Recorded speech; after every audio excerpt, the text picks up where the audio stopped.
शुक्लाम्बरधरं विष्णुं शशिवर्णं चतुर्भुजं प्रसन्नवदनं ध्यायेत् सर्वविघ्नोपशान्तये।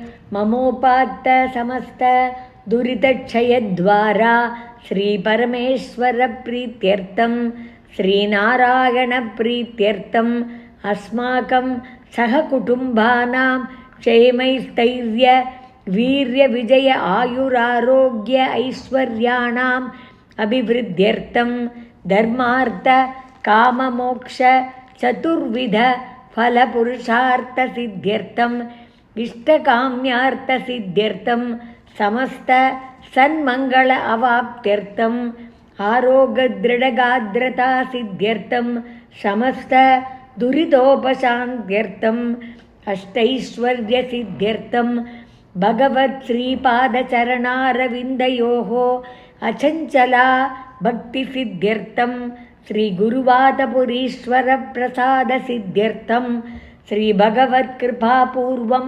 श्रीमन्नारायणीयपारायणं करिष्ये।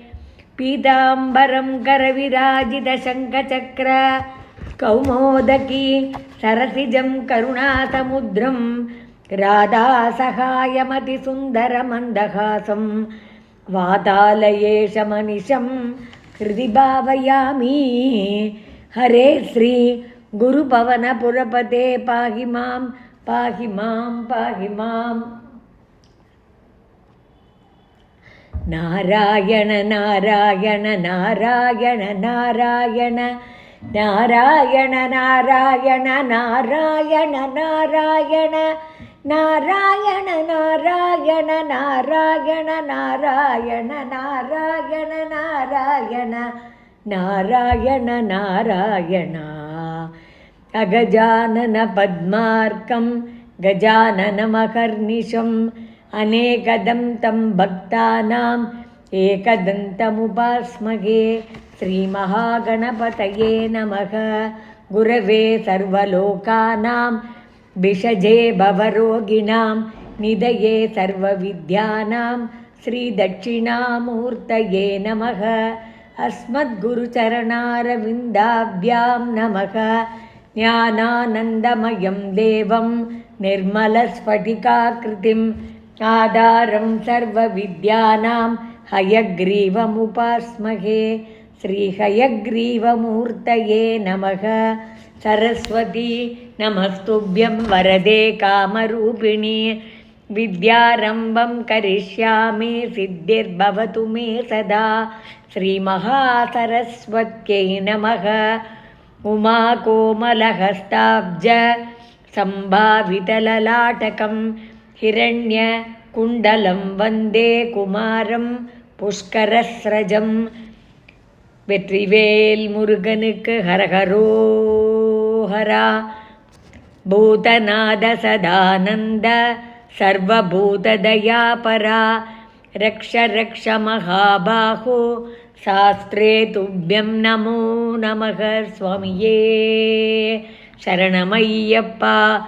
கோமலம் கூஜயன் வேணும் ஷியாமலோயம் குமாரகः वेदवेद्यं परं ब्रह्म भासतां पुरतो मम. सायङ्काले वनान्ते कुसुमितसमये सैकते चन्द्रिकायां त्रैलोक्याकर्षणाङ्गं सुरवरगणिका मोहना पाङ्गमूर्तिं सेव्यं शृङ्गारभावैः नवरसभरितैः गोपकन्यासहस्रैः वन्देऽहं रासकेलीरतमतिसुभगं पश्य गोपालकृष्णम्.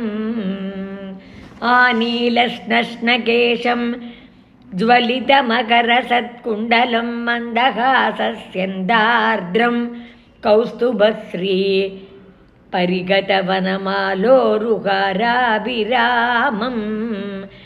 श्रीवत्साङ्गं सुबाहुं मृदुलसदुदरं काञ्चनश्चायशेलं चारुस्निग्धोरुमम्बोरुह ललितपदं भावयेऽहं भवन्तं श्रीकृष्ण गोविन्द हरे मुरारे श्रीनाथ नारायण वासुदेव श्रीकृष्ण गोविन्द हरे मुरारे श्रीनाथ नारायण वासुदेव श्रीकृष्ण गोविन्द हरे मुरारे श्रीनाथ नारायण वासुदेव सर्वत्र गोविन्दनाम संकीर्तनं गोविन्द गोविन्द